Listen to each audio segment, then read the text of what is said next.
ఈ చోటులో జరగటమే నాకు చాలా సంతోషాన్ని ఇస్తుంటుంది ఎప్పుడు కూడా.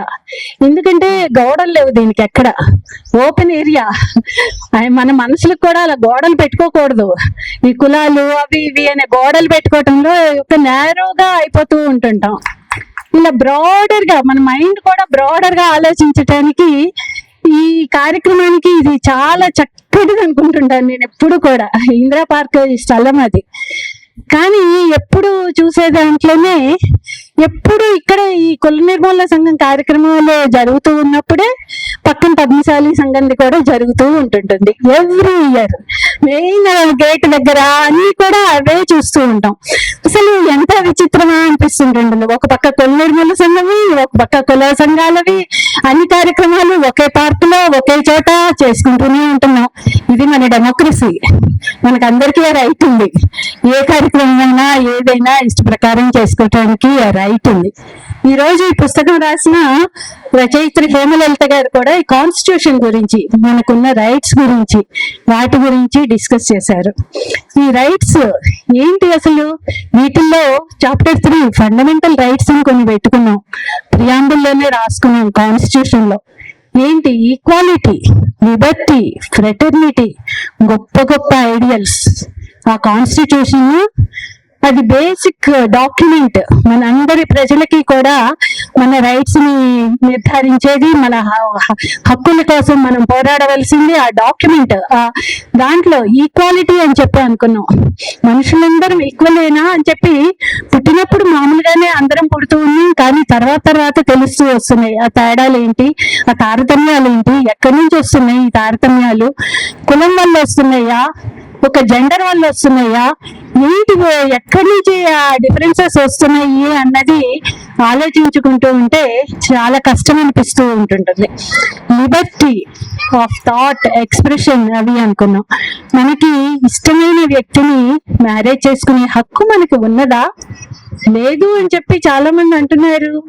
ఎందుకు? ఎవరు అంటున్నారు? మన ఫ్యామిలీ మెంబర్సే అంటున్నారు. నీకు ఇష్టమైన వ్యక్తిని చూస్ చేసుకునే హక్కు నీకు లేదు అంటున్నారు. ఎందుకు అంటున్నారు? మన తల్లిదండ్రులు, మన అన్నలదమ్ములు, వీళ్ళందరూ కూడా నీ కావాలనుకుంటే నువ్వు చేసుకోవటానికి వీల్లేదు. కొన్ని కట్టుబాట్లు ఉన్నాయి మనకి. అయ్యో కులం అని, ఇవి అని, ఒక సంఘం అని, మతం అని కొన్ని కట్టుబాట్లు ఉన్నాయి. వాటికి లోబడి బ్రతకాలి మనం. వాటిని దాటి బ్రతికితే ఒకప్పుడు కుల బహిష్కరణలు అని చెప్పి ఉండేవి. ఇప్పుడు బహిష్కరణలు అని పైకి అనకపోయినా, అది పైకి ఇంప్లిమెంట్ ఆ మాటగా అనకపోయినా కూడా పైకి ఇండైరెక్ట్ గా వాళ్ళ ఇన్ఫ్లుయెన్స్ ఉంటుంటుంది. కుల పెద్దల ఇన్ఫ్లుయెన్స్ ఉంటూ ఉంది. ఆ కుల పెద్దల ఇన్ఫ్లుయెన్స్ ఎలా ఉంటుందో, ఒక పెళ్లిలో, చావులో, పుట్టుకలో ఎలా ఉంటుందో, నిన్ననే నేను ఆ దండోరా సినిమా చూసి మీటింగ్కి రావాలని అనుకున్నాను. చూసిన తర్వాతనే వద్దాము అని చెప్పి. అది ఎలా తీసారా అన్నది, దాని గురించి కొన్ని పాజిటివ్ రివ్యూస్ చదవబట్టి అది చూడాలి అనుకున్నాను. అది చూస్తే అది మనం చాలా జరుగుతున్న న్యూస్ ఐటమ్స్ వాటిని బేస్ చేసుకుని తీసినదే. అది ఫ్యాక్ట్స్, న్యూస్ ఐటమ్స్ అంటే ఎక్కడ జరుగుతున్నాయో అలా. చావులో కూడా కులం ఎలా ఉంటుందో, వాళ్ళ శ్మశాన వాటికలకు వెళ్ళటానికి కూడా ఎలా ఇబ్బందులు కలుగుతాయో అన్నది చూపించారు. పెళ్లిలో ఒక అమ్మాయి తనకి ఇష్టమైన వ్యక్తిని పెళ్లి చేసుకోబోతే కుల పెద్దలు ఎలా హత్య చేశారో, సేమ్ మన అమృత ప్రణాళిలు, వీళ్ళకి అందరి కథలు, అవంతిక, హేమంతులు, ఇక్కడికి రాగానే ఆ ఫోటోలు చూస్తే ఎంత బాధేస్తుంటుంటుందో. యంగ్స్టర్స్ ఇంకా ఏ వయసులో వాళ్ళు, 25-30 ఏళ్ల వయసులో పిల్లలు, వాళ్ళందరినీ ఎందుకు ఇలా చిదివేయాల్సి వచ్చింది? ఎవరు చిదివేశారు? మన మనసుల్లో ఉన్న కుల దురహంకారమే. వాటన్నిటి ఎవరు? మన తల్లిదండ్రులు. మనం కావాలనుకుంటున్న వాళ్ళు, మన పిల్లలు కావాలనుకుంటున్న వాళ్ళని చంపేస్తూ పోతున్నాం. ఎందుకంత మనసుల్లో అంత ఎందుకు పేరుకుపోతూ ఉంది ఇది? అది తగ్గించుకోవాలి. అది తగ్గించుకోవటానికే మన మనసుని విశాలం చేసుకోవాలి. ఒక అమ్మాయికి నీ జీవితంలో ఎవరితో జీవితాంతం నువ్వు గడపాలో, సెక్స్ చేయాలో, పిల్లల్ని కనాలో, అది నీ ఇష్టం కాదు. మేం చెప్తాము. మేం చెప్పిన వాళ్ళతో నువ్వు జీవితాంతం పడుకోవాలి, చెయ్యాలి అంటే అది ఎంత కష్టంగా ఉంటుందండి మనసుకి. ఎలా గడపగలుగుతారు ఆ జీవితం అంతా? అది ఎంత బాధగా ఉంటుంటుంది. ఎందుకు చెయ్యాలి అసలు ఆ పని? ఎందుకు చెయ్యాలి? ఒక కులం చెప్పిందనా? ఎవరు చెయ్యాలి? తనకి ఇష్టమైన వ్యక్తిని పెళ్లి చేసుకునే హక్కు తనకు లేదా? అది అమ్మాయిలే కాదు, అబ్బాయిలైనా కూడా. వాళ్ళకు కూడా లేదు అంటున్నాం.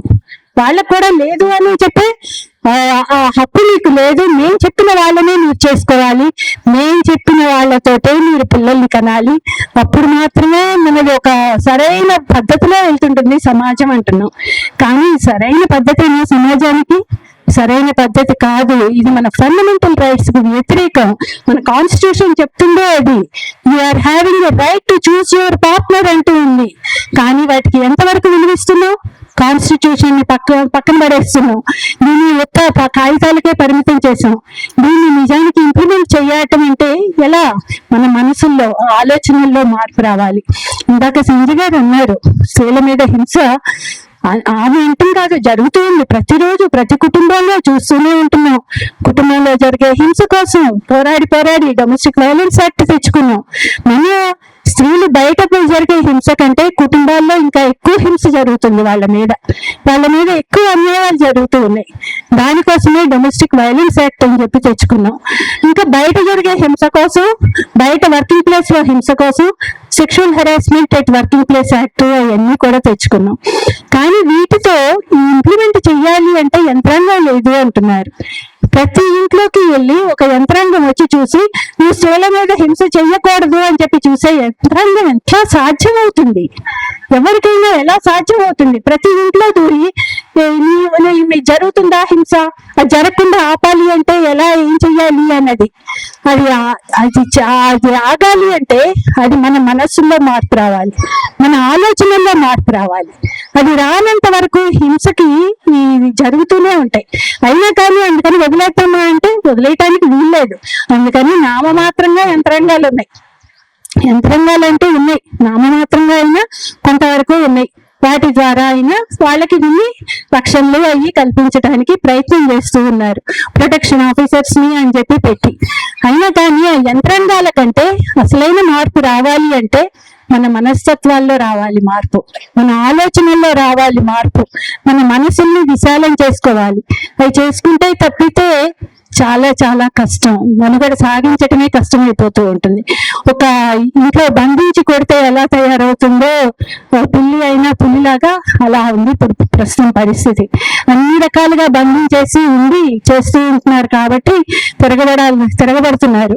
తిరగబడి వాళ్ళని కూడా, అబ్బాయిని పెళ్లి చేసుకున్న వాళ్ళని కూడా చంపేస్తూ ఉంటే మళ్ళా గగ్గోళ్ళు పెడుతున్నారు. ఈ స్త్రీలు చంపేస్తున్నారే, ఈ స్త్రీలు వీళ్ళని చంపేస్తున్నారు, ఎంత మార్పు వచ్చేసింది, ఇప్పుడు ఇలా తయారయ్యారు, భార్యలు హాని కని చెప్పి తీసుకెళ్లి భర్తల్ని చంపేసేస్తున్నారు అని. కానీ అసలు పరిస్థితులు ఎందుకు క్రియేట్ అవుతున్నాయి దాన్ని ఆలోచించుకోవాలి కదా. ఆ పరిస్థితులు ఆమెకి ఇష్టం లేని పెళ్లి ఎందుకు చెయ్యాల్సి వస్తుంది ఆ తండ్రి కానీ వాళ్ళు కానీ. అప్పుడే కొంచెం బ్రాడర్ గా ఆలోచిస్తే అసలు ఈ స్త్రీలు అంత దూరం కూడా ఆలోచించాల్సిన అవసరం ఉండదు కదా. ఇంకొకరు ఎలిమినేట్ చెయ్యాలి అని అనుకునేదాకా ఇప్పుడు వరకు చాలా వరకు ప్రతిరోజు పేపర్లో వందలు వేలు లక్షల్లో స్త్రీల మీద అత్యాచారాలు, హింసలు, అఘాయిత్యాలు జరుగుతూనే ఉంటున్నాయి. నిమిషానికి గంటకి లెక్కల్లో చూస్తే, స్టాటిస్టిక్స్ చూస్తే మనం దర్చుకునేంత హింసలు, రేపులు అన్ని జరుగుతూ ఉన్నాయి. అసలు వీటిలోకి ఇంకా మ్యారిటల్ రేపు లెక్కలోకే రావట్లేదు. అది చెప్తూనే ఉన్నాం. ఆ జడ్జిమెంట్స్ వాటిల్లో కూడా అయ్యే రిఫ్లెక్ట్ అవుతున్నాయి. మ్యారిటల్ రేపు రావట్లేదు కాబట్టి అలా చేసిన కానీ ఆ భక్తులకి ఏమీ పనిష్మెంట్ లేకుండా పోతూ ఉంది. అడవుల్లోకి తీసుకుపోయి వాళ్ళ మీద ఎన్ని అఘాయిత్యాలు చేస్తూ ఉన్నా, వాటిలో అన్యాచురల్ సెక్సులు చేస్తూ ఉన్నా అవన్నీ అసలు నేరాలు కాదు అని చెప్పి కొట్టివేస్తూ ఉన్నారు. కొట్టివేస్తున్నందుకు జడ్జిలను కూడా విమర్శిస్తున్నాను. ఇండిపెండెన్స్ ఏ సంస్థకి కూడా స్వతంత్రత లేకుండా పోతూ ఉంది ఈ కాలంలో. ఒక జ్యుడిషియరీకి కూడా ఒక ఇండిపెండెన్స్ లేకుండా ఉంది. ఒక ఎలక్షన్ కమిషన్ కి లేదు, జ్యుడిషియరీకి లేదు, ఏ సంస్థకు ఉంది? ఏ సంస్థకి కూడా లేదు. అన్ని కూడా చెప్పు చేతల్లో నడుస్తున్నాయి. అధికారంలో ఉన్న వాళ్ళ చెప్పు చేతల్లో నడుస్తూ ఉన్నాయి. అది ఈ రోజు నిన్న ఒక సుప్రీంకోర్టు జడ్జి గారే కామెంట్ చేసినందుకు ప్రస్తుతం ఈ రోజు అదే జరుగుతూ ఉంది పేపర్లలో అన్నిట్లో కూడా వచ్చి. దాని గురించి జ్యుడిషియరీ ఇండిపెండెన్స్ ఎంతవరకు ఉంది అనే అన్నది డిబేట్ జరుగుతూ ఉంది. ఇప్పుడు అలా ఆలోచించుకోవాలి అంటే ప్రతిదీ ఇంట్లో జరుగుతున్న హింసకి మనమే మోరల్ గా రెస్పాన్సిబుల్ అని అనుకుని మన ఇంట్లో పరిస్థితులు మారాలంటే మనమే ఒక ముందడుగు వేయాలి. ఆ ముందడుగు వేయటానికి వాటికి ఇప్పుడు ఈ ఇంటర్ కాస్ట్ మ్యారేజెస్ కి జరుగుతున్న ఈ కుల నిర్మూలన సంఘం వీళ్ళు మేము ఒక బ్రాడర్ గా మేము కుటుంబం లాగా మీకు అండగా ఉంటాము అని చెప్పి ఆ బాధితులకు కానీ ఆ పిల్లలకు కానీ పెళ్లిళ్ళు చేసుకుందాం, కులాంతర మతాంతర వివాహాలు చేసుకుందాం అనుకునే పిల్లలకి అండగా మేము నిలుస్తాము. మీకు ఎదురయ్యే చట్టరీత్యా కానీ ఏమైనా సాధక బాధకాలు ఉంటే మేము వాటిని సాల్వ్ చేయడానికి ప్రయత్నం చేస్తాం అని ముందుకొస్తున్నారు. ఆ పిల్లలు వాళ్ళకి ఫ్యామిలీ లేదు అని అనుకోకుండా వీఆర్ వన్ ఫ్యామిలీ, మనమే వాళ్ళకి ఫ్యామిలీ లాగా, మనమే వాళ్ళకి అమ్మా నాన్నలాగా అక్క చెల్లెల్లాగా అండదండగా ఉంటాము అని ఒక మోరల్ సపోర్ట్ ఇవ్వటం కోసం ఈ మీటింగ్లు ఇవి. అలాంటి మోరల్ సపోర్ట్ కోసం పనిచేస్తున్న ఈ సంస్థకి అభినందనలు తెలియజేస్తూ సెలవు తీసుకుంటూ ఉన్నాను.